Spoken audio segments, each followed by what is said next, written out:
This episode is brought to you by Google Chrome. You think you know a browser, but Gemini and Chrome? That's new. It can help you with practically anything on the web, like restoring a vintage motorcycle from a 50-page restoration blog, or finally break down that long article you've had open for weeks. Gemini and Chrome is here for it. Ready to make anything online make sense? There's no place like Chrome. Check responses, setup required, compatibility and availability varies, 18+. This episode is brought to you by Prime.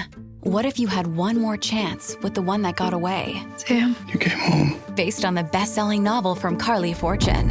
Every Year After follows childhood friends Sam and Percy as they reunite in the dreamy, nostalgic lakeside town of Barry's Bay.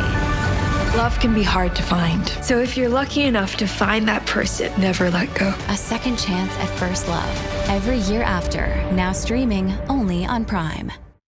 Hi, I'm Jeffrey Craner, and my friend Cecil Baldwin loves horror movies, and he's helping make this genre more approachable for me, and hopefully for you too. One film at a time in a random order. Are you squeamish about horror movies? Don't worry, we'll tell you what happens. Do you adore horror movies? Well, great. Watch along with us each week. Hey, speaking of this week, we have another live stream this Saturday, June 20th at 3 p.m. Eastern over at patreon.com/randomhorror9. This month, we're talking about Frewaka from 2025. What better way to celebrate solstice than with a little Irish folk horror? Our $5 Patreon members get to be part of our monthly live streams, and they get to help us pick the movies we watch each month. We, of course, do a random draw of all nominated films, and they get an ad-free feed of all Random Horror 9 episodes. So join our Patreon, and then join us this Saturday, June 20th at 3 p.m. New York time as we discuss Frewaka from 2025. Link and spelling of that film in the show notes. That's at patreon.com/randomhorror9. But that is later. Let us talk about today's episode. As always, check the show notes for content warnings about this week's episode discussion and film. This week, we randomly rolled a 4 for Psycho Killer and a 1 for TV show. Here is episode 328.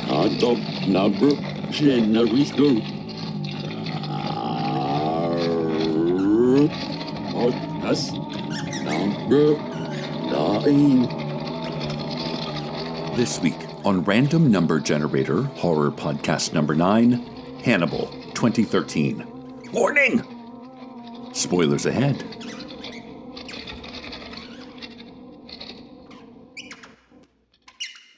So there's this TikTok star named Dylan Hollis, a guy in his 20s from Bermuda, who during lockdown in 2020 started baking recipes from old magazines and cookbooks that he found. Some of these were just insane sounding, which is why he made them, like tomato soup cake, banana salad, even a SpaghettiOs aspic. But he found that some of these recipes really, really worked. Of course, many did not, and the failures are part of the joy of his videos. Still, he's published 2 really good cookbooks since then, highlighting desserts from the last 100 years. And I love baking, so I've enjoyed these books that Dylan has put out. But I've also loved learning about food trends from different eras. The Depression era was a wild ride food-wise because of shortages of supplies and money. But the 1950s and 60s were the space age. Food was powdered and packaged and processed. The jet set and imperialism brought us pineapples and bananas into popularity. Gelatin was, for some reason, a thing. In the 1980s and 90s, the idea of fine dining was still mostly in steakhouses, white tablecloths and giant wine lists, a besooted waiter who clears crumbs before the pasta arrives. Even cooking shows before 2000 were about how to make shit for your family in a short time after work. We weren't talking about layering flavors. We weren't discussing plating or the Maillard effect. But in the 21st century, food went fucking crazy. And I think it was the internet. I mean, of course. But I think reality TV in the 90s led us to competition shows, which led us to Top Chef and The Great British Bake Off and Chopped, my favorite. And of course, diners, drive-ins, and dives, which taught us that what we already knew, and what Dylan Hollis knows, that anyone can be a master chef if they cook lovingly and often. And people did. The cooking shows are devoted now to making like Michelin star looking food. And these things go wild, like plating and portions, balance and color, all of that. Even the fiction shows like The Bear take us deeper into the question of how do restaurant work. But the first fiction show I saw that rode this new trend of fine cuisine as edutainment was Hannibal. We don't get a lot of food in this, but the food we do is pretty vibrant. Those pork medallions in the berry reduction looked way better than fava beans. Hi, Cecil. Hi, Jeffrey. What is your ideal fancy dinner? Ooh, okay, it would be one of two things. It would be like 5 to 7 courses at a nice prefix restaurant with like one other person, like the tete-a-tete. Give me like 3 good hours with a very good friend, bottles of wine, et cetera, et cetera. Or I think it would be the 20 people at a really long table having a 6-hour meal. Oh, yeah. You know? Yeah. Like, it doesn't matter where. It doesn't matter. Like, there's enough people there that you know some of them. You don't know all of them. You're jumping from conversation to conversation as the meal progresses. I love, like, the big group 6-hour meal. I always love doing our family dinners when we tour Night Vale. When we have a full night off in some city, we try and do a family dinner, and I usually try and get us a pretty nice place. Like, it's not 3-star Michelin, but it's always like a do a nice really place. It's really good though, and it's really fun because we order like one of everything and share and have a great time and drink a lot of fancy cocktails and things like that. Makes you feel like a human. Yes, yeah. I love a prefix, as our friend Dane Terry put it. He said, "You're a food bottom, Jeffrey. You're a food bottom. You want the chef to tell you what you're going to eat, and this is how you eat it." And I think he's right. I love that. But I'm very partial to the restaurants where I feel like I'm learning a little bit of something too. And, you know, these really, really expensive fancy places that take a while to get a reservation, like Blue Hill at Stone Barns up here in New York was a big one when I finally got to go eat there. It was great because they're telling you about the food that they make and they grow and they show you how they make their bread. It's crazy. It's really good. And I think in terms of affordability, I know I've mentioned this before, affordability, it's still expensive, but like not $500 a person expensive, is Dirt Candy here in New York City. It's one of my favorites. Yeah. Symphony Sanders took me there. Yeah. And apparently she is the queen of Dirt Candy and knows every single employee there. Well, we watched Hannibal, Cecil. Yes, we did. Just 3 episodes. A nostalgia boost, I suppose. For 10 years ago. For oh God, like almost 13 now. Jesus Christ. This was, from a personal point of view, Night Vale, Welcome to Night Vale started in 2012. And I think the popularity of it really, really took off our show in mid-2013. Yeah. And it was like a weird flurry of suddenly people coming out of nowhere following us on social media and interacting with us. And I started hearing about Hannibal through that because I think it was a heavy overlap of Tumblr fandom of Hannibal and Welcome to Night Vale and many other things too. Yeah, very the super hulaks of the internet. I have not really avoided. I don't even know what that term means. It's Supernatural, Doctor Who, and Sherlock. Oh, there you go. I mean, and this is, I just a term that I heard. I think you could also layer in Pacific Rim and Hannibal on top of those. Of course. As, oh my gosh, these guys are so incredibly awkward. They must be gay for each other. Read my fan fiction. Yeah. There's also something to this show, Hannibal and Sherlock, both, as you said right before we started recording, of like there's this autism kind of overlap sort of thing, or neuroatypical main characters. And we definitely play with autism as superpower a little bit in this. And I really don't have enough experience and knowledge about autism to tell you whether or not they do a good job in this show with that or not. But I will tell you, I think that Hugh Dancy does a great job with this character. I think he's really compelling and really interesting. And Mads Mikkelsen is beyond fascinating. But they really dialed it up for the TV show. Because, like in Manhunter, in, Silence of the Lambs, or I was saying Red Dragon, it's this character has this ability to think like a killer. Mm-hmm. And that's kind of what it is. Yeah. He just has that ability. Everybody accepts it. But in this one, it I kind of like in the long format of a TV show, you can sort of play with both the positive and negative aspects of that. So it's not just he can think like a killer. He's like in the world, killing the people as the killer did it, which means that a lot of his coworkers think that he's potentially a killer. Yes. And tying this to Sherlock, the Benedict Cumberbatch reboot of Sherlock Holmes that came a few years before this, maybe almost 10, like 2004, 2005, somewhere around in there. Really? I don't know, maybe it was 08 or 09, but it was, but like playing with the idea of for our main detective character that time slows down and like math equations fly across the screen. And this one plays with that trope a little bit, but I love the added notion that he then becomes the killer in the reenactment of his mind is a really great way of displaying that. The other thing I wanted to note before we started talking about these episodes, we watched the first 3 episodes, is how this show kind of straddles the line of the classic network murder of the week story. Yeah. And the overarching, you can't just drop in anywhere because there's going to be a main plot happening.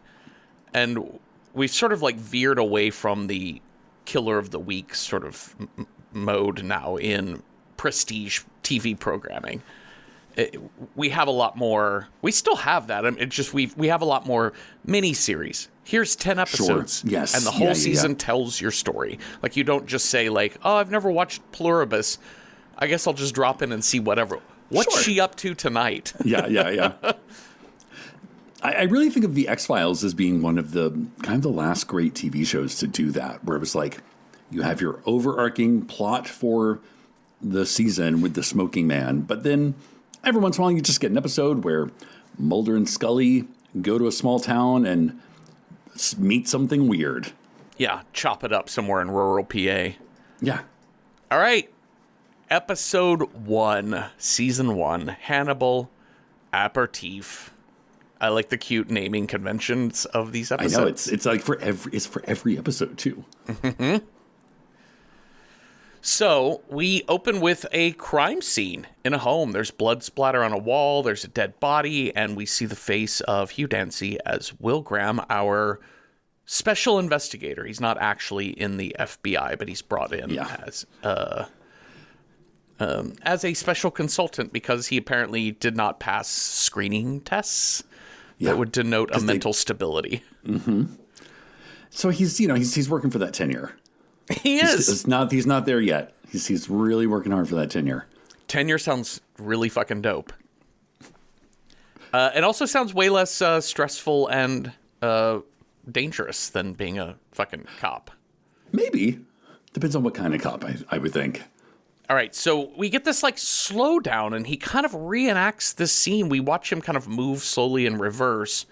There's this like windshield wiper effect that I kind of love that happens when he goes into his brain. But he reenacts the scene and realizes that somebody like burst in, shot the husband coming down the stairs through the neck like with precision. Yeah, killing him not instantly, just long enough so we could see what else he was going to do. Then shot the wife in the neck as well, but paralyzed her. She's like trying to turn off the alarm. She's trying to like call the alarm company. I'm like, girl, run. Right? Like she's like the 1495, 1954, one. I'm like, lady, get out. I was in a public space once a long time ago. It was in a mall, like 1990s. I think somebody set off a firecracker. Oh, wow. Inside the mall, and people scattered. Yeah, it was like coming on like a whole herd of deer, and like a noise startles all of them, and like it was just crazy how you literally saw fight or flight. Yeah. You saw fight or flight in real time. Yeah, And so I don't know why she's like, let me stop and pause at this alarm and see if I can call the company. It seemed like the what is it, EDT or whatever is Yeah. like, I'm sorry, ma'am. Are you a customer with us? Could you tell us your password? Oh, you're dead? Oh, I'm very sorry about that. We watch him kind of deduce, a la Sherlock Holmes, through his brainiac ways, that he figures out how this killer disarmed the security panel because he had already tapped her phone. He had created a previous false alarm there, recorded her voice through the phone lines so that he could play it back for them. This is a very involved entry to a house. It really is. And I noted that we don't really get... This whole scene is there to set up Will Graham and his deductive abilities so that we build the trust in him and we are impressed with his talents, but also curious as to, like, why does he envision himself as the killer? I love all of that as a character beat.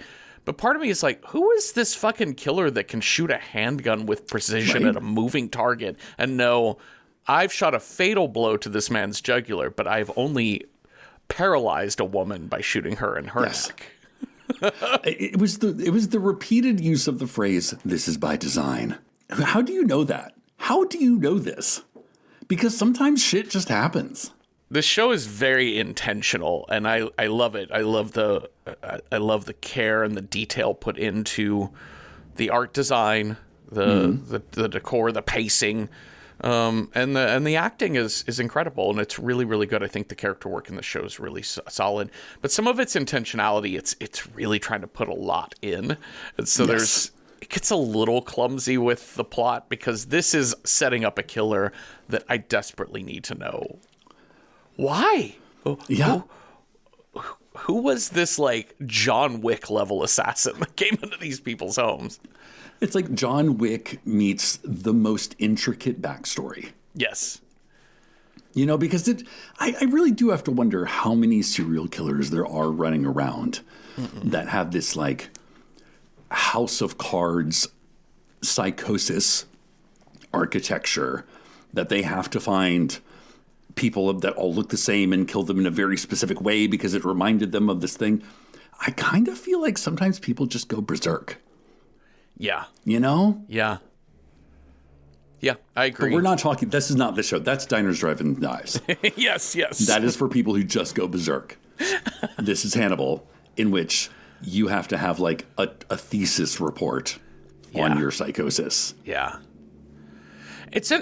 I really also noted the way in which this show straddles a couple of different eras of news culture, pop culture, things like that, because we are, now we are into the AI era. So the notion of recording a phone call and using that voice back as opposed to just having an AI voice generator that you can train. But I think even at the time, him tapping their phone to record her voice is noting that we're still kind of in the writing. We're still living pre-iPhone. Yeah. We're still, that still sort of requires a landline, I believe. I don't believe the cell phone goes through the phone lines that are I don't think throughout so. the neighborhood. No, I don't think so. Maybe I'm wrong about that.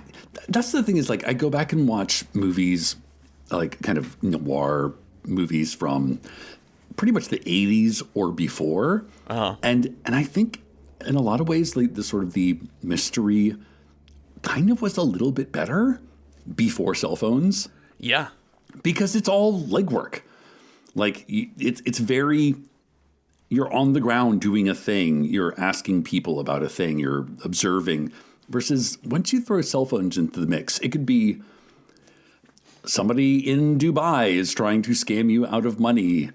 And is this a part of it? Or is this just an everyday occurrence inside this world? It busts open the world too far.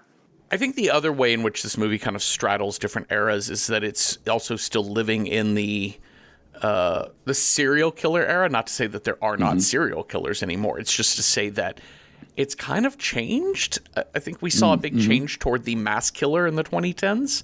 Yeah. The mass shooting era. particularly to our non-American listeners. Yes. We have this thing called Second Amendment, and people can have giant gun stores. I think the notion of this kind of specialized serial killer who leaves marks and things like that. And also just to talk about profiling, because that's what Thomas Harris kind of based a lot of the characters and stories on, was the profilers. And I know Silence of the Lambs very particularly talks a lot about character profiling. And I think, I'm not going to say law enforcement has gone away from that, because I think they're deeply entrenched in profiling, but there's a lot more conversation and studies around how profiling fails us too. So anyways, I just found that really interesting. 2013 was an interesting kind of crossroads time as technology was changing and conversations were changing because of the Twitter era, the era in which voices were heard and talked about their problems and issues. So he's back teaching his class at Quantico. He gets approached by Special Agent Jack Crawford of the FBI, played by Larry Fishburne. Oh, yes. Full marks. He's a gold star actor, in that if he's in it, I will probably give it one more star than I would have if he was not in it. I really love his character, and I think it benefits that we have Lawrence Fishburne playing him, but I think it also benefits that he isn't in it much. But he gives us the aura of a man in charge of big things, an experienced man, a wise man, and a really caring person, but with a short fucking temper. Yeah. And I love that. I think that's perfect. There's not much to it, but he plays it to perfection. We have this early moment where he gets Will alone in the bathroom at this facility, at this university, at the school there. And another man walks in. He just turns. He's like, use the fucking ladies' room. And just like, okay. Oh, shit. Damn. Yeah. And in 2 scenes with Lawrence Fishburne, we see where he is. Like, we see the full spectrum of how he feels. But then also, weirdly, he plays he's very sensitive about other things. Yeah. You know, it's a pretty well-rounded character in Mr. Fishburne's hands.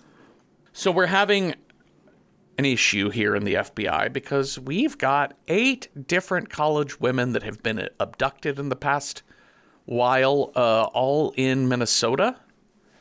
They all worked at Mall of America. Yeah.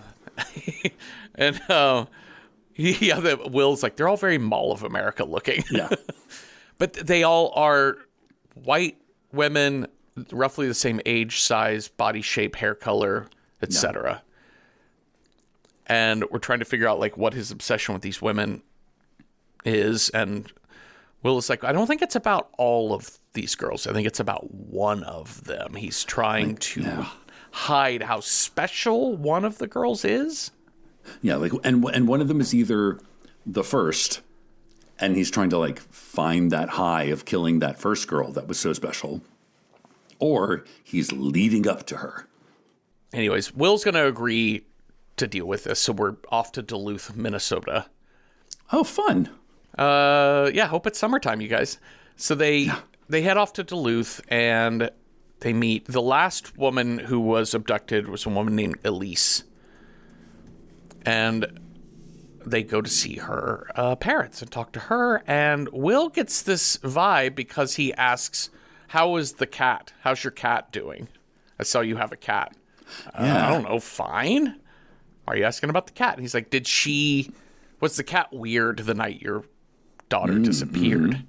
I didn't notice anything. He's like, oh, she came home, fed the cat, and then left here. So this house is a crime scene. And lo and behold, as they explore the house, they fucking find Elise in her bed. What? What?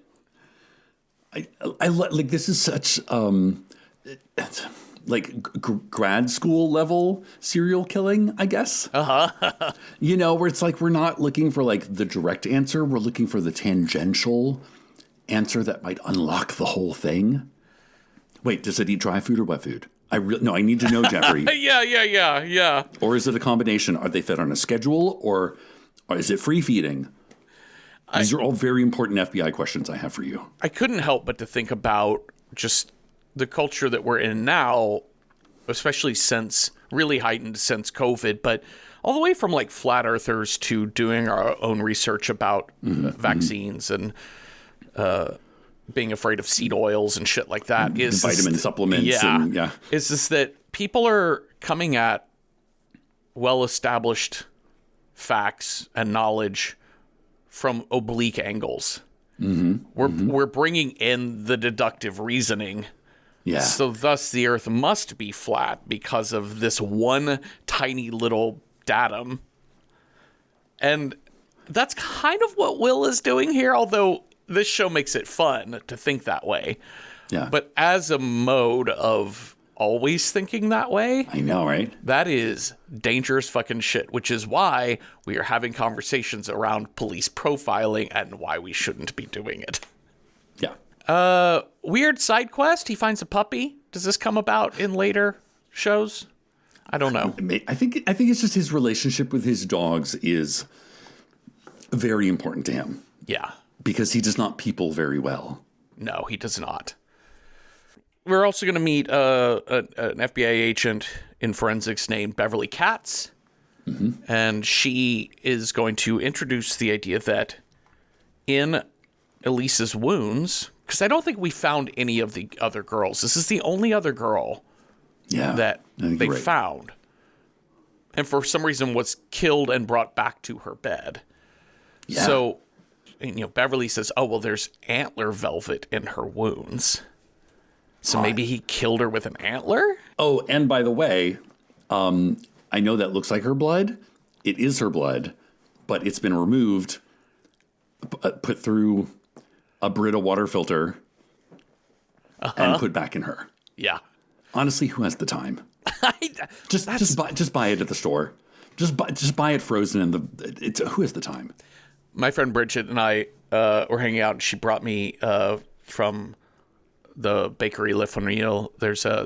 Brought me a cannelé, and I've never had a cannelé before, and they're so good. It's such a tasty little pastry, and I went and looked up how to make a cannelé, and it requires these special copper molds that you have to season. And the blog I was reading said I seasoned mine with a certain type of beeswax that you can order here, and I'm like, oh no! What? And I was seeing hours of preparation because there's a lot of. It sounds like a multiple day.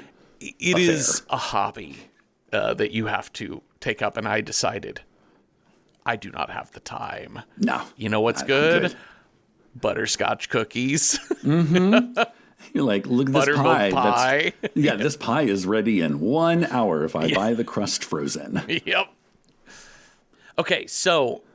We're kind of going through a lot of different ways of thinking about the case because with Elise now, we have an idea with the other women are all missing. But with Elise, we notice there's a lot of care put into the way he laid out the body. Yes. And there was no sign of sexual assault, even though Will is he loves these women. Yeah. Look at the way he put her back, and, Jack is saying, well, but he didn't touch her in any violent, aggressive way. He's like, that's because he respected her. That's how much he loves her.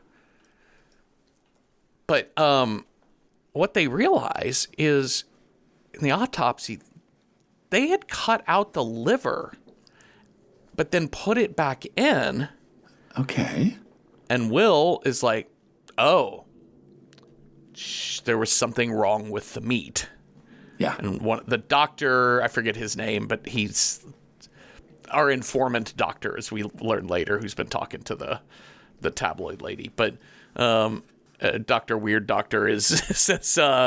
is this Scott Thompson? No, not Scott Thompson, but I love that Scott Thompson is in this. Buddy.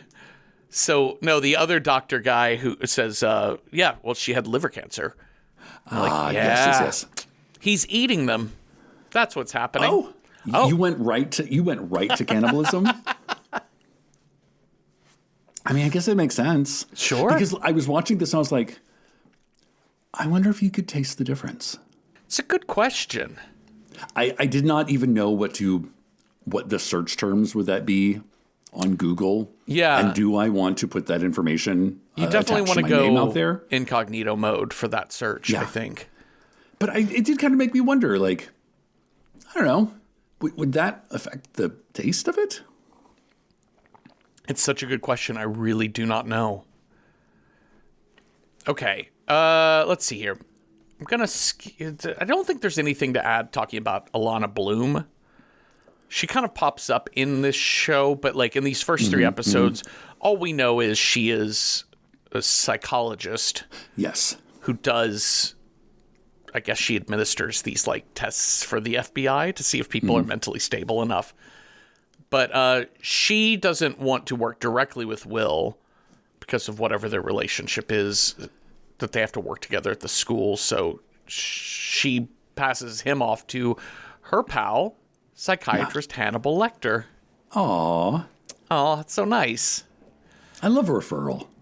I do love a good referral. And listen, a good referral makes all the difference in the world. Therapists are tough to find. I know a lot of people who do not do therapy, but have tried because they went through 3 different therapists and just never found one that really worked for them. And it's frustrating. And one of my therapy journey here in Nashville, I went to one therapist.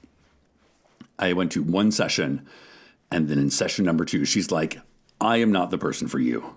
You need, after hearing about what you need, I'm going to write down a very short list of names. Oh, that's nice. Like I said, I love her good referral. And you got a good referral out of that? And I've been with that new therapist like ever since. Great. Because I appreciate that therapist being, this is not my wheelhouse. Yeah. Like, I'm not going to be the best tool for you. I had a therapist for a few years that I finally switched off of it because I didn't feel like she was just ultimately, I was like, I'm getting nowhere with this person. She was a very like quiet type. Yeah. And it was only until later that I realized like she was really like Mr. Miyagiing me. Like I was just doing a lot of like painting fences and waxing cars. And being like, none of this is helpful. And then years later, I think about it. I'm like, that was really helpful. The way in which she gave me the space to talk and think about what I was doing. So anyways, R.I.P. Melissa, you were a good therapist. I didn't realize it at the time. You put her out back in the therapy cemetery. That's right. Yeah, no, she's with a good family upstate. Mm-hmm. We're also going to learn about this website, tattlecrime.com. Ooh, a website, Jeffrey. Mm-hmm. A blog, a weblog. A weblog? A weblog. I've heard of those. Run by Freddie Lowndes, I think it's her name. Yeah. We're not going to meet her just yet, but we do know that photos of Elise's body were somehow taken and posted online. We're going to learn later that the doctor that said, she had liver cancer was the one that was her informant inside the FBI, which in my mind is bad. Yeah. Like, is your paycheck really that small? Yeah. You're like selling information to a blog? And also, what is this blog's budget? Yeah. Because that blog has no ads on it. What is your monetization? I think when we do meet this character, she is like the most put together. Like everybody else, and that's another thing to talk about in this TV show is everyone has a ridiculous outfit budget. Oh my God, yeah. Like people that it doesn't make sense for them, they have a ridiculous outfit budget. Some more ridiculous than others.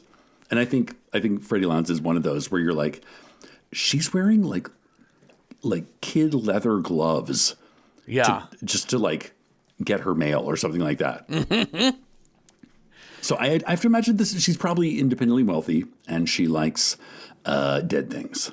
I thought about the TV show Dexter, which is another show we had talked about for this, which is psycho killer TV show.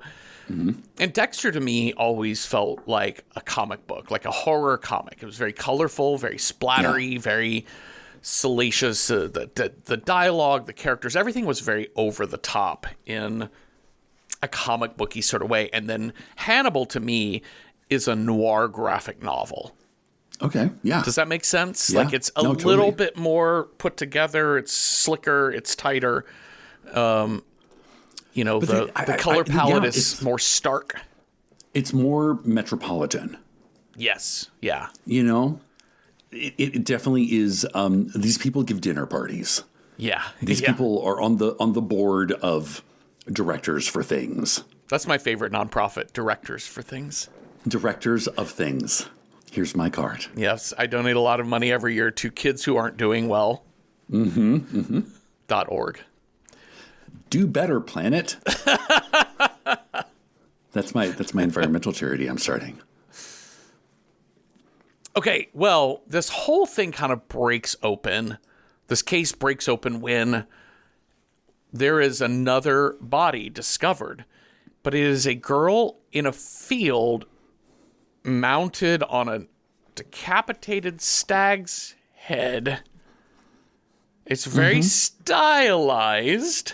Yeah. It's a really beautiful, like, gory, but like, or not, it's not even gory. It's just like disturbing photo. Yeah. But beautifully crafted. I did not, for the sake of YouTube, want to use it as my background for this, but why not? It was, it's, we're like, oh shit, the Minnesota Shrike, as we learned the serial killer's name is, Shrike after the bird, which puts its victims on spikes and then eats their organs. It's like a Vlad the Impaler bird.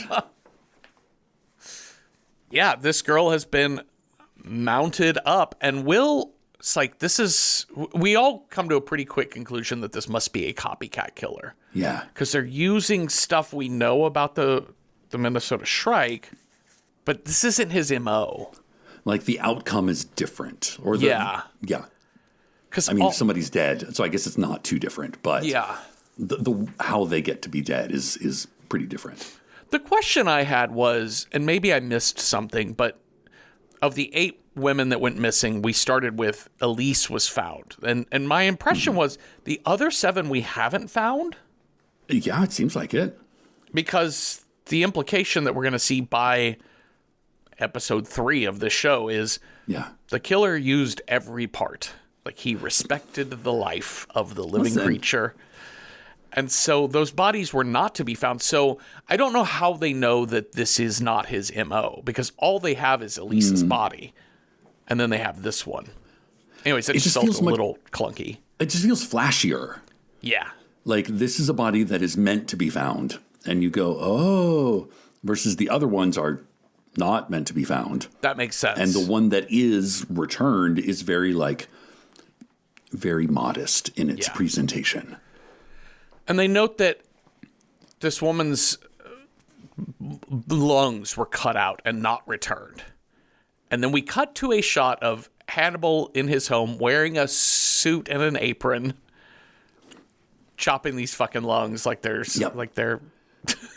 just so much cabbage, you know? Yeah.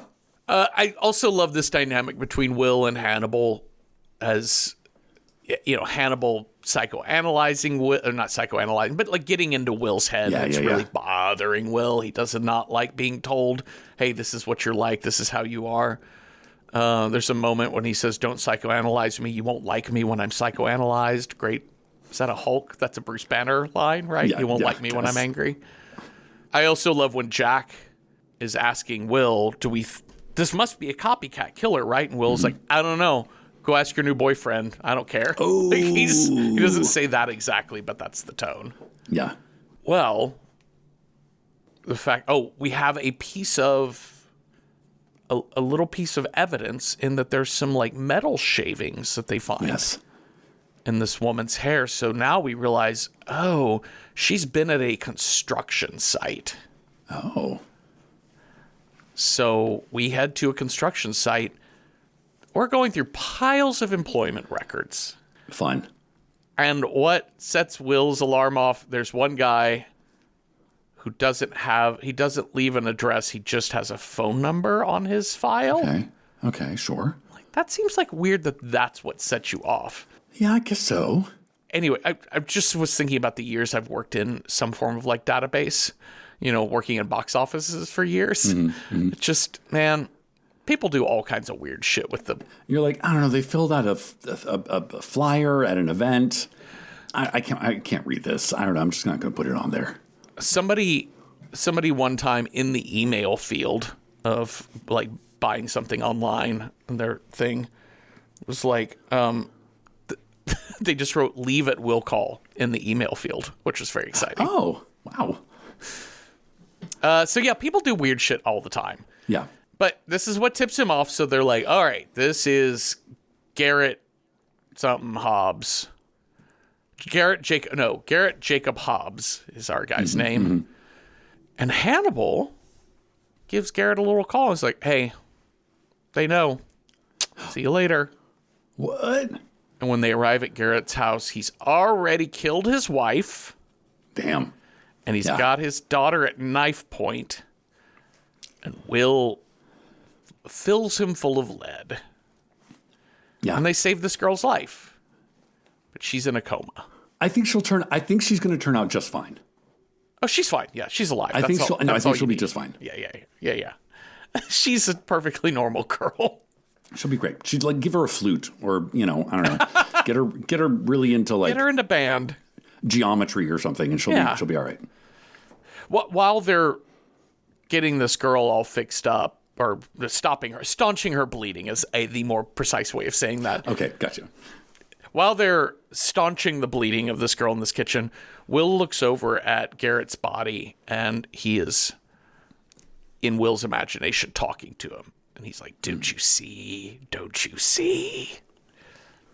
I don't know. I don't know. Which is like kind of a line taken directly from Red Dragon. Uh-huh.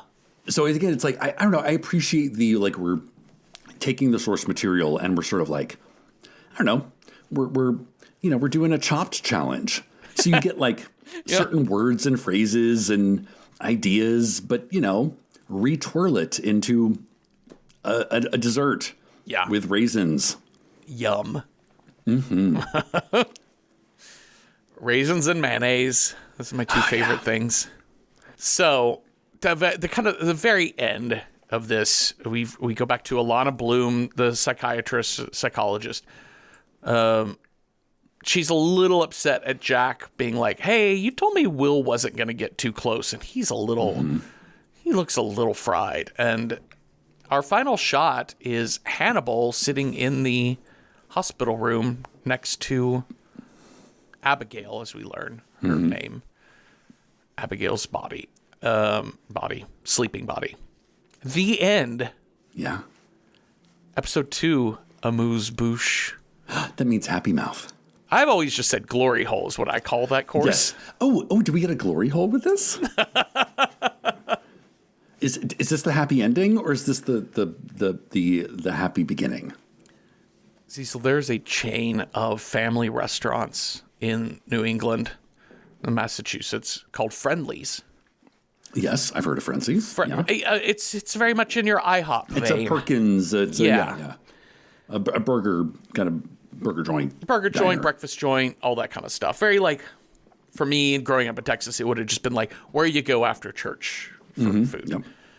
Anyways, what's on their menu, Jeffrey? For kids, what is it? For their dessert menu, it's not called desserts. It's called happy endings. Yay! And I remember when I first moved to Massachusetts, I'd never seen a Friendly's before, and I saw Friendly's, and there was a movable type sign out front that said free happy ending with every kid's meal. Like, that is so many levels of wrong. Uh-huh. That I can kind of see how they would make that mistake. Yeah, and I don't know if they still call it that or not, because I feel like that it probably just didn't make its way into the vernacular. It's kind of like glory hole. Like, it's just, you're missing where this word has sort of like taken on a different meaning these days. And I think before the internet, it was much easier for sheltered rich people in the corporate world to make these mistakes. Yes. That are not frequenting glory holes or maybe they are. I don't know. Yeah. I don't want to assume. Yeah. But maybe they didn't know what it's called. Tell that to the Cleveland Steamer Corporation. Yeah, that's right. Starting or growing your own business can be intimidating and lonely at times. Your to-do list may feel endless with new tasks, and lists can easily begin to overrun your life. So finding the right tool that not only helps you out, but simplifies everything as a built-in business partner can be a game changer. For millions of businesses, that tool is Shopify. Shopify is the commerce platform behind millions of businesses around the world and 10% of all e-commerce in the US, from household names like Gymshark, Rare Beauty, and Heinz, to brands just getting started. Shopify has hundreds of ready-to-use templates that can help you build a beautiful online store that matches your brand's style. And you can tackle all the important tasks in one place, from inventory to payments to analytics and more. No need to save multiple websites or try to figure out what platform is hosting the tool that you need. And if people haven't heard about your brand, you can get the word out like you have a marketing team behind you, with easy-to-run email and social media campaigns to reach customers wherever they're scrolling or strolling.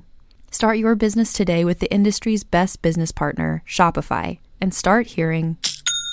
Sign up for your $1 per month trial today at shopify.com/realm.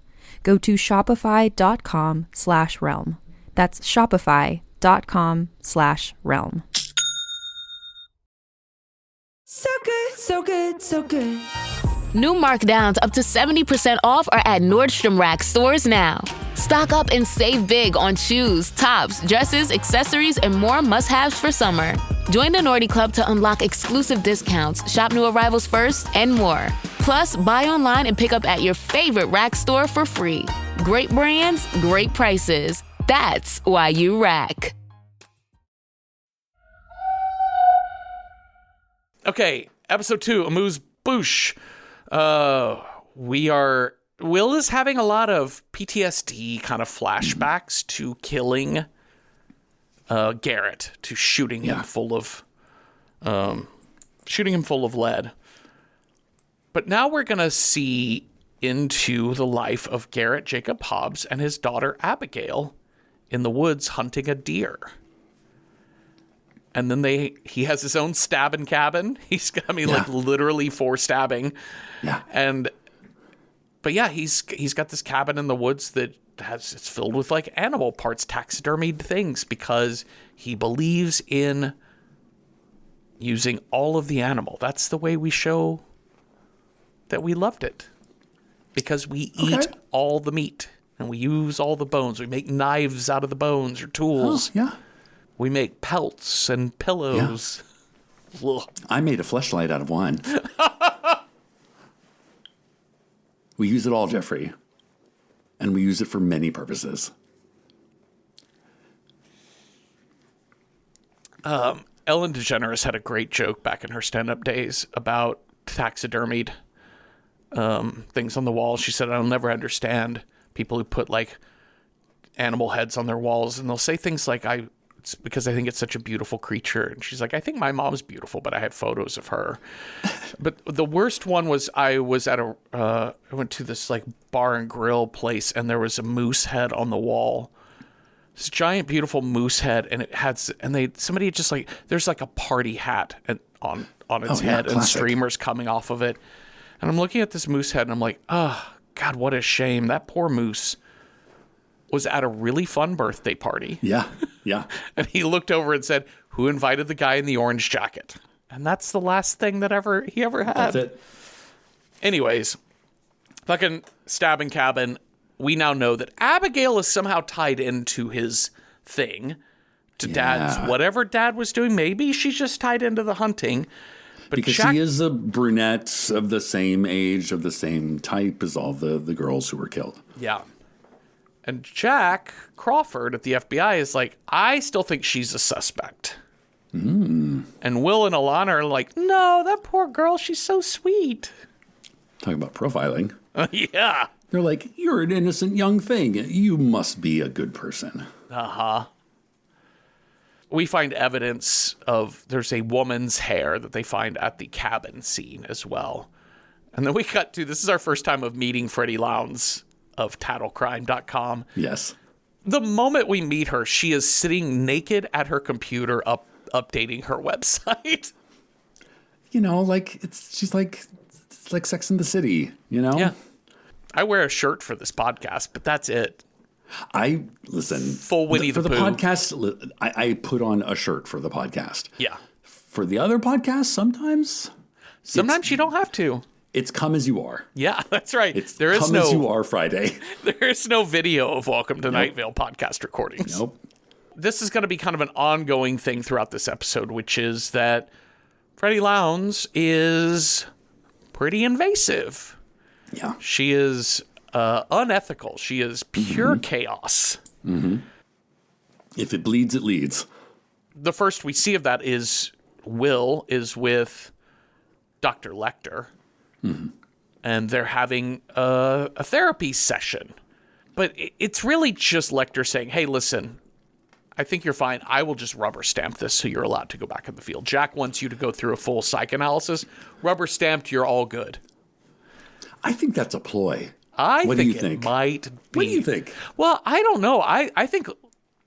I've never seen any of the Hannibal Lecter movies. Yeah. He's like the good guy, right? Like he's like the super smart, helpful one. And he's also really doesn't care about details. No. No. Like he's like, listen, I got the thing I got to go to in like 45 minutes. So we'll just say we did a full session. He's like our master Splinter here. Like he's just like, I think he's just like a wise old man. Yeah. There's a moment where, he's, in talking to Will about whatever he's going through, and they're having this back and forth. At the end, when Will leaves, he's got his new patient waiting for him, Freddie Lowndes. But she is going under the name Miss Kimball. Oh, yeah. And he sniffs her out fast. Oh, no. She's going to do something else first. I'm sorry, before I jumped ahead. What we're going to see first, before she even does that, we're going to see a bunch of kids find a bunch of bodies in the woods. That's our first commercial break. Great. Teen boys find bodies in very shallow graves hooked up to all kinds of tubing with mushrooms growing out of them. That's right. Yes. Very hydroponic garden sort of thing. And it's not hydroponic, but it's, mushroom. Somebody has built a mushroom garden out of human bodies. Yeah.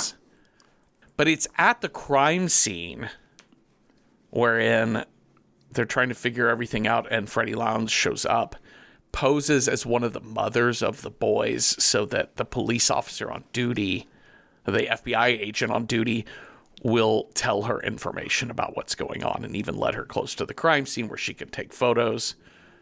So she is uncouth Cecil. I love a morally ambiguous character. Mm-hmm. That's like, I don't know, I can do it, right? Yeah. No one's going to stop me? Yeah. Then I'm going to do it. This is then when she sees Will kind of going into his trance state. Time to see the crime. He's crazy.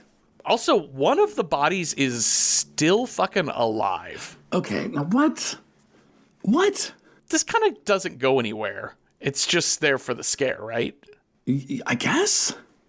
Like, I think it's like a sort of a facsimile of Seven of the body that is being purposefully kept alive. But we look at it and go, Jesus Christ, that is a corpse. Oh, yeah. Nope, that is a non-corpse yet. Yeah, we're not recovering this life. Yeah.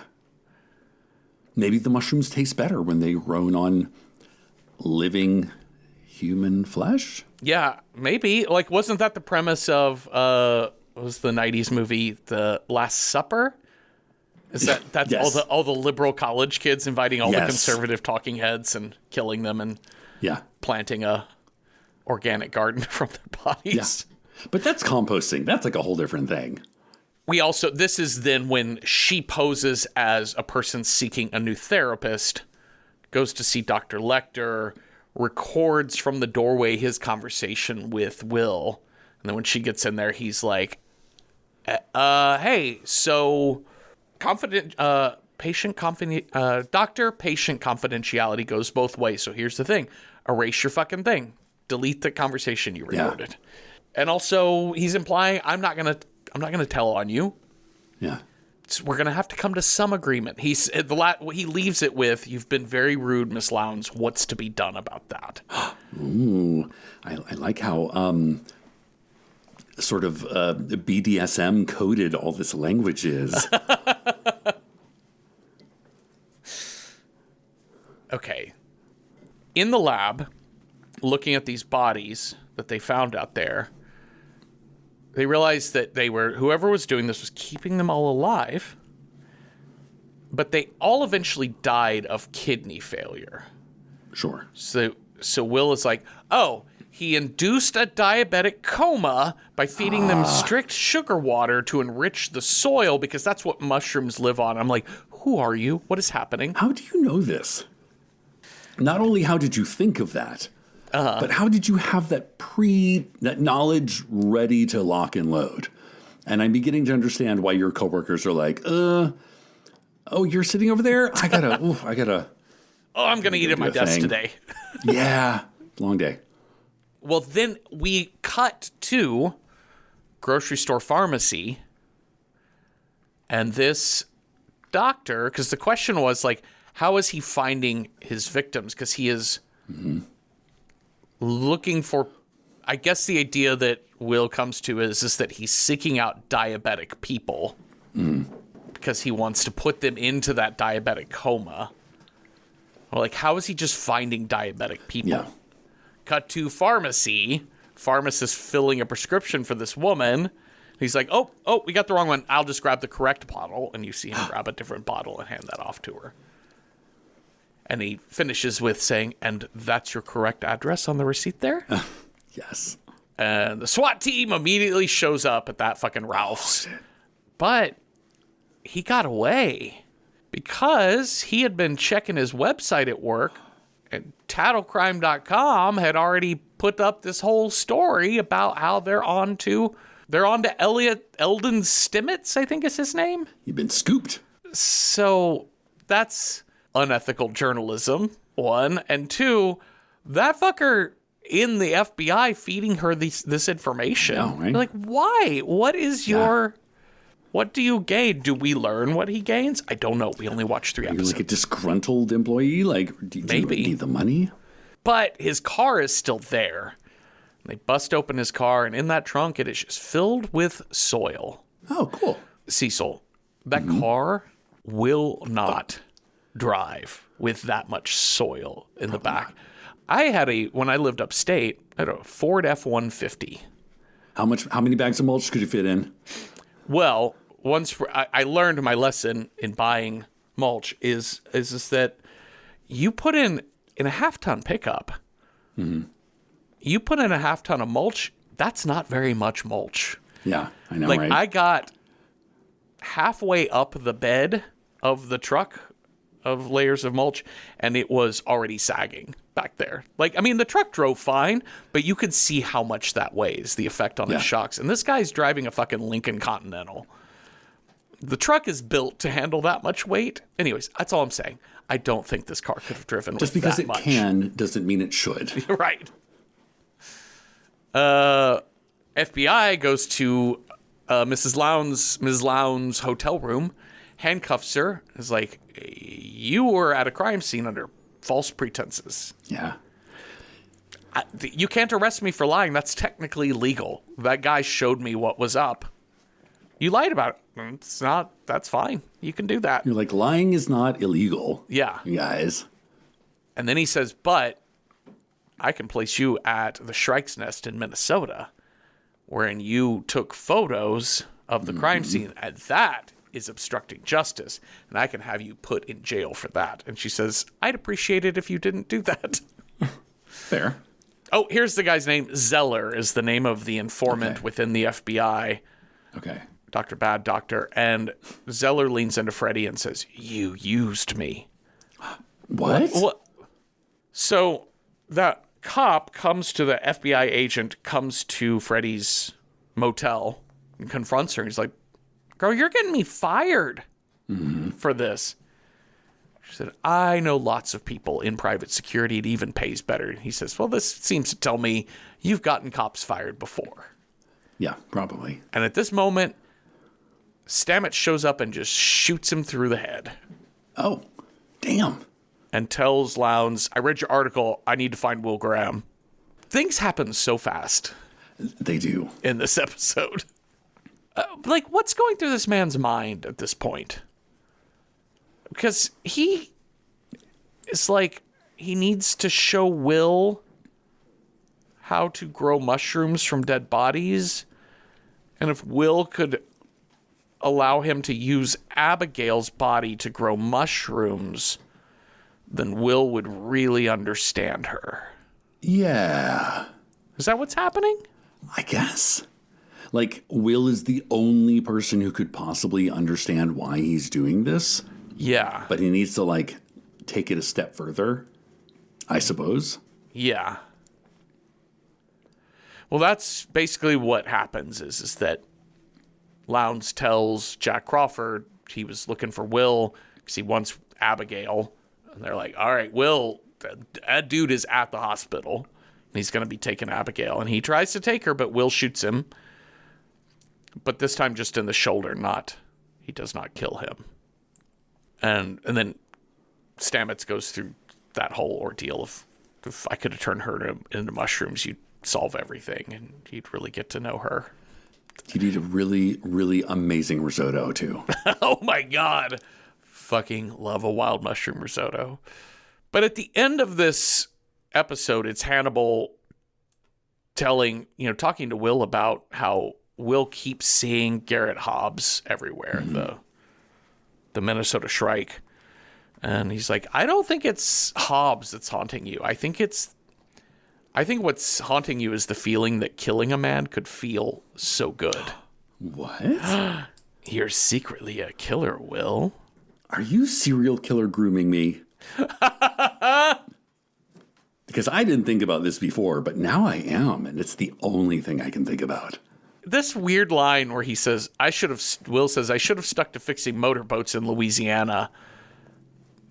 You're from Louisiana, sir? I guess so. Not hearing that, but maybe right, you just like backstory. Went to LSU and you had a summer job. I don't know. Yeah, I suppose. But and Hannibal says, well, that makes sense. Boat motors are fixed circuit, like they're easy problems to solve because there's no complexity other than what's in the circuit itself. And I do like this idea of Hannibal saying to him that he's like, killing seems like it would feel good because why else would God do it? God loves killing people. It must feel great to feel so much power. Now we're bringing God into this? Got all churchy on us, Cecil. Like, do you think Hannibal Lecter is like an atheist, a non-atheist? My idea would be, I think in this idea of God, just God. Yeah. Would be his, that there is a higher power, a belief in a higher power, but not a specific worship of said higher power. Does that make sense? Okay. Yeah, that makes sense because, Hannibal Lecter is, like there has to be a pecking order. Yeah. Like Hannibal Lecter really operates best when it's like, no, I'm up here. The rest of the world is down here. So I'm just a little bit closer to there has to be a hierarchy. Yeah. Episode 3, Potage. That means pottage. I got ahead of myself earlier when I said at the beginning of episode 2 that we had Abigail and Dad in the woods. It's episode 3 where we get that scene. Yeah, because we kind of get to her in this episode. Yeah. A little bit more. Yeah, and he is butcher grooming this daughter of his. Of like, this is how you fucking cut it open. Don't damage the organs. You'll ruin the meat. Blah, blah, blah. But that also seems like not unnormal. No, you're. It's definitely like a dad taking his child and like, I want you to do the same hobby that I have. I really want you into this sport. Yeah. This is all kind of a flashback for her. It's all in her head of remembering these things because as she's like as she's cutting open the deer, it cuts to her hands touching the fur, and then her hands are touching what look like human hair, and then it pulls back and you see a woman's body. So maybe she knew. Or she had an idea. Yeah. Well, Abigail woke up, you guys. Now it's time to decide what to do with this girl. What should we do with her? I'm like, just get her into like, quiz bowl after school. She'll be, who doesn't, like, it'll be great. Listen, I have found that learning how to solve the Rubik's Cube has been a great stress reduction for me. Yeah. So that's what I would, you know what? Harmonica. Yo-yo. Have fun. Go get a pizza. Chill out, man. Chill out, dude. Oh, God. I should go into therapy. Like, I should become a therapist. The Bart Simpson School of Therapy. So, we have a couple schools of thought. Jack is, like, we can't just turn her loose in the world. She's a suspect. And I think we need to keep her in the hospital to keep an eye on her. Alana's a little bit like, I don't really want to expose her to this whole crime stuff yet, because I think she's fragile. And ultimately where they decide is, we'll just let her go home, but we'll keep an eye on her. And that seems like a horrible idea. Like, that's like the worst of all the options. Yes. Because, like, her mom is dead, dad is dead. Yeah. So she's like a 15-year-old, completely emancipated. Yeah. Like, not getting any kind of care or check-in from anybody. Also, when Alana interviews her, Abigail initially doesn't remember the day that her mom and dad died. She doesn't remember that super well, but it's like all coming back to me sort of thing. But when she learns what she kind of already knew, that both her parents were dead, she said, who buried them? Well, he said, well, your mom wanted to be cremated, so she was. And your dad is complicated. Why? Because he's crazy? Say more. Why would you describe your father as crazy? But yeah, something about Abigail sits a little weird. Like, she doesn't seem like a normal girl who has just been orphaned by a bloody assault in her house by her father. Maybe people react differently. And when they react differently to things, you go, oh, suspect. The one character beat for Jack Crawford that I questioned was, he seemed like a strong enough... I know that he cares what Will and Hannibal and Alana all think. But also, he's a pretty headstrong person. He kind of gets what he wants. And it struck me as odd that he couldn't just we have to have some tighter form of arrest on this girl. Because if she is a suspect or person of interest, I don't want her out of my sight. I also don't want her fucked up either. But we have to come to some solution, and they as you said, they find the worst possible solution for a girl in this situation. We'll just send her home. Lowndes sneaks in and talks to Abigail. So she's already like stirring that pot. She also goes to talk to this man, Nicholas, who is the brother of the woman who was impaled on the antlers in the field in episode 1. And she's got this guy all fucking stirred up. The daughter came out of the coma, and she's a suspect by the FBI of being part of the killing and yada, yada, yada. I mean, I've met her. She's Yeah. Yeah. Stabby. Yeah, she's Doritos Locos. Yeah. Now it's time to take Abigail home. Somebody has spray painted cannibals on the family garage. Yikes. Alana's like, if you want to go, we can go. No, this is where I live. I'll do it. She turns to Will and is like, oh, so you pretend to be killers in order to solve crimes? You pretended to be my dad. What was that like? Jesus Christ. That sounds like kind of a cool job. I do love this, that she says, we should reenact it here. Abigail's like, why don't we just do a reenactment? Like, Will, you be my dad, and turns to Hannibal. Why don't you pretend to be the guy who called on the phone, who tipped him off? Is this like inside the actor studio? Is this like the Stella Adler Conservatory of Killers? Abigail is worried that she caught madness from her father. Like, is that possible? And Alana says, oh, there's a concept called Folie à Deux, which is a really shitty Joaquin Phoenix movie. But it also is a French term meaning madness for two. It's a shared madness. It's an a la carte madness. It's an a la carte. It's a phenomenon where we see people sharing the same kind of crazy, basically. Even though it's not possible to catch crazy, but that's the way in which we kind of start having group hysteria.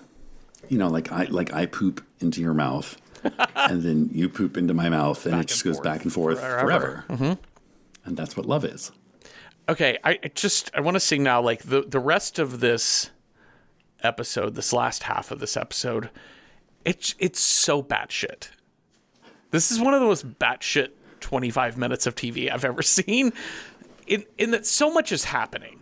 Like, it's not crazy, but it's crazy. Well, because it's like we're now going to enter the hallucinatory phase. And also, like, just the plot mechanics of the last half of this episode are fucking bonkers. Marissa shows up. That's Abigail's friend from high school. Mm-hmm. We're kind of getting the chat about, like, oh, man, it went crazy when your parents died and you went to the hospital. I'm so glad you're okay. My mom doesn't want me here talking to you because, like, it's just like the news media were crazy Social about pariah. this whole thing. Nicholas shows up and is like, you fucking killed my sister, you cannibal, freako. And you were the bait. Your dad used you as the bait to lure these girls out into the field. And she's like, no, well, probably. Wait, maybe? And Marissa, being a good friend, picks up a rock and just knocks him right in the fucking head with it. And he fucks off.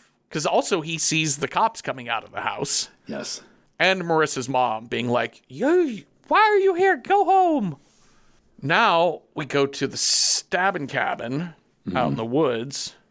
And this is where Abigail says, as she's kind of like talking about how dad wanted no parts to go to waste. This is how he, every little bone and hair and whatever. Oh, if he was killing those girls, he was using every part. He was feeding them to us, wasn't he? Hannibal's like, that's very likely. Did your dad ever get you like a purse or a belt or a lamp for Christmas, maybe or your birthday or anything like that? Maybe like a nice necklace, like a little. It's not pearl, but it's like something very small and hard and white. Made of beads, anything like that? Do you have a necklace made of teeth? Yeah. Just anything. Yeah, just whatever. She also says, right before my dad cut my throat, when he was being like, after he killed mom and he's got a knife to my throat, and he's like, hey, I killed all those other girls so I wouldn't have to kill you. But now, be quiet. I'm gonna take you to a better place. Then blood drips on her head here in the stabbing cabin. And they go upstairs, and fully rigged up in some antlers is Marissa's dead body. Okay. And it's very clear to this point that of the 8 college women that died leading up to Elise in episode 1, that Garrett Jacob Hobbs was the killer of all those women. But probably maybe was selling meat to Hannibal. And Hannibal killed Nicholas's sister, put her up on the antlers. Yes. Because we see him cutting her lungs, but he did that to kind of get the case kind of wrapped up. He needed that case ended. We need to put a bow on this case and be done with it. But he's also he's making things way more complicated, because then he goes and kills this girl in order to frame Nicholas. I'm like, that's not going to hold up. I love how it's like a very small village that these people live in. I love that he has time to do all this shit. That's the other thing. I'm like, who has the time? Listen, I love a croissant. I love a freshly baked croissant. But I'm not trying to start that shit 48 hours in advance. No, it's so because you much have to plan. work. Yeah. I have a life. I want the product. That's why you build up relationships with other people who are specialty purveyors. Last night for dinner, I made just a lemon and garlic pasta and grilled a salmon, and the whole thing, including cleanup, was 30 minutes. Like, it's just that is like half of a record album. It is so fast to do, because I'm like, I did not prepare a marinade on anything. I am not kneading bread at 10 in the morning You're not soaking beans the night before. Nope. So I don't know how Hannibal had time to do all of this and leave no mark of his presence. And he has like a full caseload as well, right? Yeah. Like, he's also I want to see what Hannibal Lecter's day planner looks like. And then I want to see what the other day planner looks like. Well, they note in this murder that, this must be our copycat killer at work again because Garrett be dead. But it's similar only in the sense that it's antlers and it's at this cabin. But they find that there's blood on her teeth and, like, basically he took that rock, took the blood off of the rock, put it on her teeth so it looked like she bit him in a fight so that he could frame Nicholas as the killer, the copycat killer. That shit is not going to hold up. Yeah. You have no motive. That I think that will just confuse the jury, to be fair. And I can't imagine you've checked out his schedule to know that his alibis aren't rock solid. Anyways, I found it ludicrous. But that's what Lecter did. That's how we did it. Oof, got that figured out. So they get back to the house. There's a whole police. It's all taped off crime scene. Neighbors are all there. The mother of Marissa is yelling at Abigail, like, "You killed my daughter." Lowndes is getting escorted out of the house because she's there snooping around. So cops are escorting her out. I'm like, what is happening right now? And then they get in the house. Abigail goes to find one of the pillows Dad gave her, going back to your question about, did you get anything from your dad? Yeah. And finds it is stuffed with human hair from one of those girls. Oh, okay. Uh-huh. And then Nicholas is there, and he's there to say, "I didn't kill that girl, okay?" I'm like, whoa, save it. Yeah. And for whatever reason, he chooses to, come at Abigail and, pin her against the wall to tell her, "I didn't kill that girl." And she stabs him in the gut with her hunting knife. Uh-oh. In defense, but also kind of deliberate looking. Well, if you weren't killer before, you're a killer now, baby. And I think the cherry on top of the crazy Sunday is Hannibal and Alana are coming into the house, and Hannibal clocks that Abigail has blood on her hands. Mm-hmm. And Hannibal says, "I don't want Alana to see this." So what are my options? I could be like, "Oh, Alana, actually, let's go this way really quickly." Yeah. That's one option. I can make small talk with her, distract her. I could distract her. Or I could spike her head as hard as I can into a stone wall. Yeah. I mean, we know she's prone to memory loss, so, she probably won't remember this either. Is she, though? Is Alana prone to memory loss? I mean, Abigail... Alana, right? Abigail has lost memory. Oh, sorry. No, yes. he takes the FBI agent and spikes her head into that wall and knocks her unconscious. She'll be all fuzzy. Yeah. There's no way she'll be like, "Wait, it was just me and you, and then I passed out." So, I mean, and you're such a nice guy, there's no way you would have done anything, right? I believe that for, gospel. So that's what they do, is they come up with the idea that Nicholas was just a crazy killer who then burst into the house.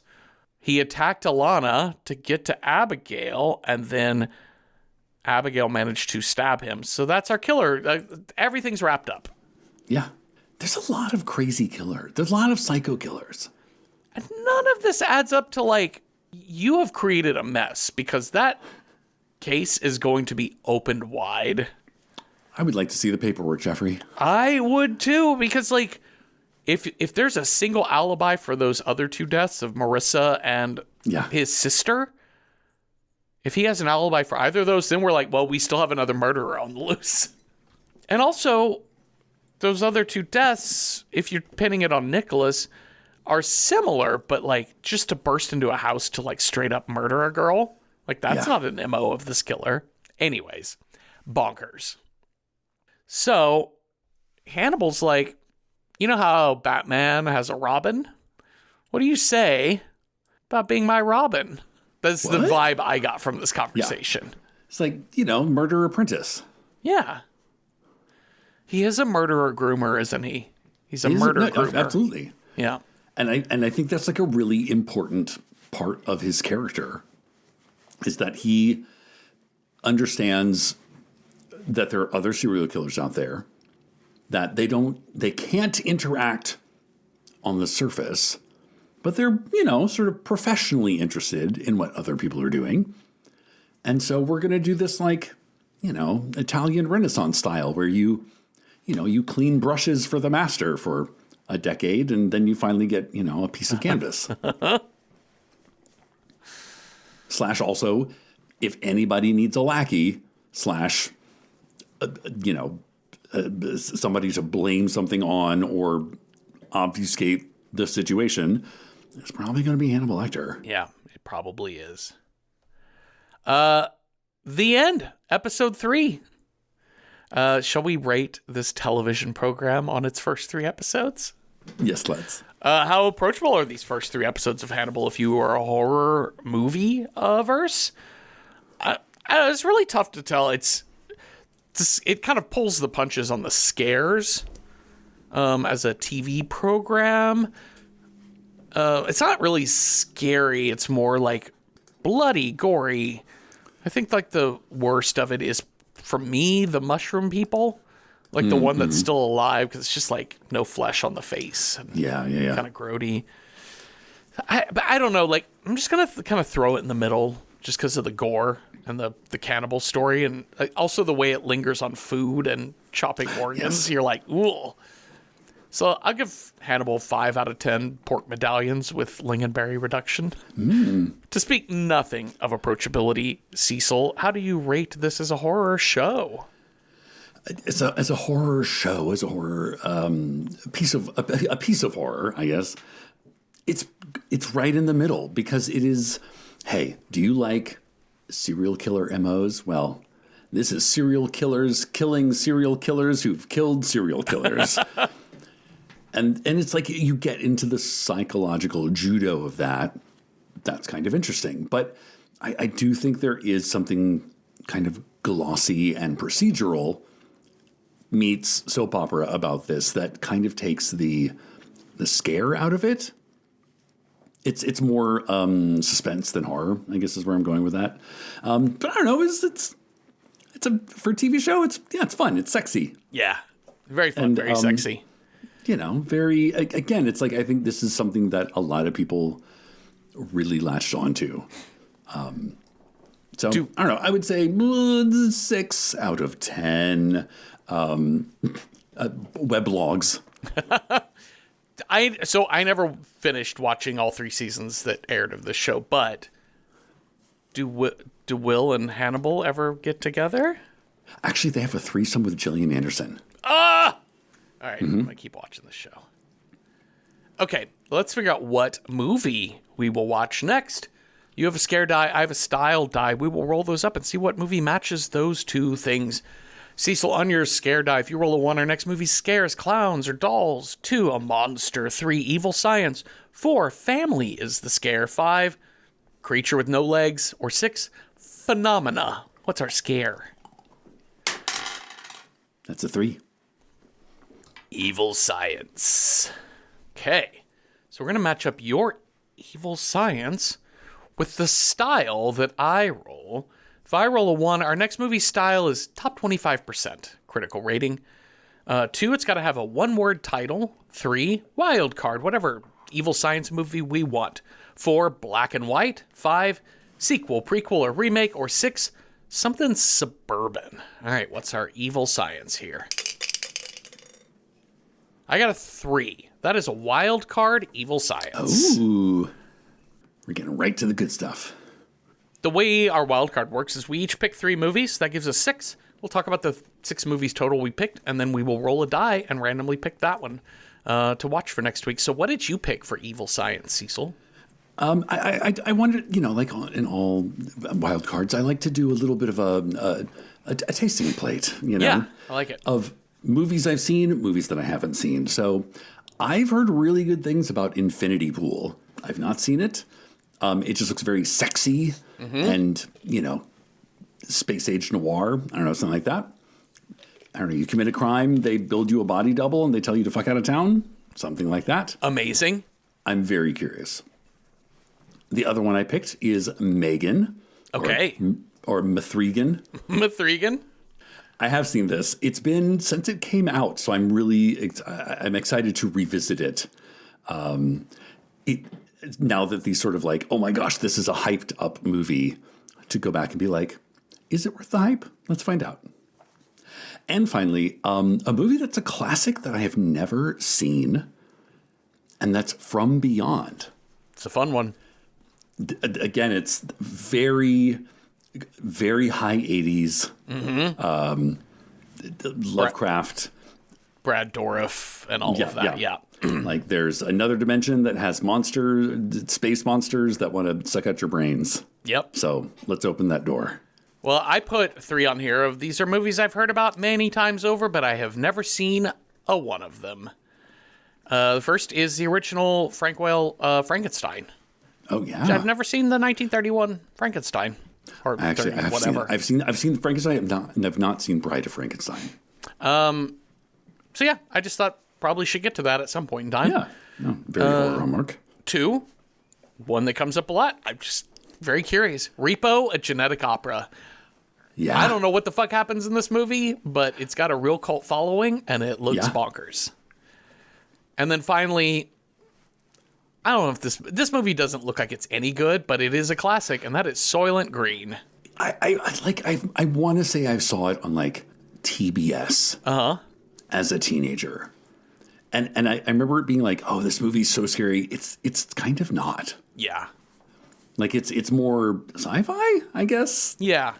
But still lives in the netherworld, the periphery of horror. I kind of only know the twist ending, and so I feel like that can't be the only thing happening in this movie. I feel like there has to be a lot. I feel like it has to have more than that. So anyways, I was just curious. So these were all kind of, I think, essential movies to get to at some point in time. I think it's my turn to roll. All right, so if I roll a 1, our next movie is Infinity Pool. 2, Mithrigan. 3, From Beyond. 4, Frankenstein. 5, Repo, a genetic opera. Or 6, Soylent Green. That's a 1, Cecil. Infinity Pool. Get a sexy Skarsgård and what's her name from Mia Goth, if I remember right. And I've never seen a Brendan Cronenberg. That's the son. Yeah, I've not seen any of his movies yet. I've not seen any of his films, so this will be my first. How exciting. I'm excited to watch Infinity Pool, to dip our toes into a little Brandon Cronenberg. Yeah. Well, thank you all for listening. Thank you, Cecil, for talking with me. And if y'all have thoughts on the TV show Hannibal, maybe fill us in on where the show goes and that threesome that Cecil mentioned. Or if you have ideas for other movies that would have been your wild card evil science film, let us know. We're at Random Horror 9 on Blue Sky, Instagram, and Patreon, where we have public discussion threads for every episode there on Patreon, and you don't have to be a paying member to participate. So watch Infinity Pool with us this week, and come on back next Tuesday for a new episode. Have a restful night with no antler velvet in your mortal wounds or nothing. Boo! Boo! Hey, it's Jeffrey jumping in one more time to remind you to watch Frewaka from 2025 and join us this Saturday, June 20th at 3 p.m. Eastern for our monthly live stream over at patreon.com/randomhorror9. Our live streams are only $5 and Patreons get to help pick the film. Of course, they also get to be part of every live stream and they get access to our back catalog of almost 70 other live streams. Some of my favorites have been It Follows, The Thing, and the original Candyman. We've watched some really, really good ones. So join our Patreon. It's only $5, and then join us this Saturday, June 20th at 3 p.m. New York time at patreon.com/randomhorror9 as we talk about Frewaka from 2025. Okay, now here are your credits and scary story. Boo. Random Number Generator Horror Podcast number 9 is hosted by me, Jeffrey Craner, and Cecil Baldwin. Find more of our work on the podcast Welcome to Night Vale. This show is produced by Night Vale Presents. It is edited by me with music by Cecil and logo by David Baldwin. See original artwork for each episode by David on Instagram. Join us for live streams on Patreon, watch our recording sessions on YouTube, chat with us on Blue Sky, and contribute to our movie selection process on Letterboxd. We're in all of those places at Random Horror 9. Today's scary story. The cannibal killer tells you he'd love to have you for dinner soon. You laugh and say, haha, that's a good one. The cannibal killer blushes and says, oh, you got me. It's Mushrooms with me, Maddie Matheson. You know what's better than thinking about dinner too hard? Not. Stop that and just choose mushrooms. 5 minutes. Done. Dinner's that easy and you feel like a genius. It's not magic, it's mushrooms. Stop stressing at mushroomcouncil.com. Ryan Reynolds here from Mint Mobile. I don't know if you knew this, but anyone can get the same premium wireless for $15 a month plan that I've been enjoying. It's not just for celebrities, so do like I did and have one of your assistants switch you to Mint Mobile today. I'm told it's super easy to do at mintmobile.com/switch. Upfront payment of $45 for 3-month plan, equivalent to $15 per month required. Intro rate first 3 months only, then full price plan options available. Taxes and fees extra. See full terms at mintmobile.com.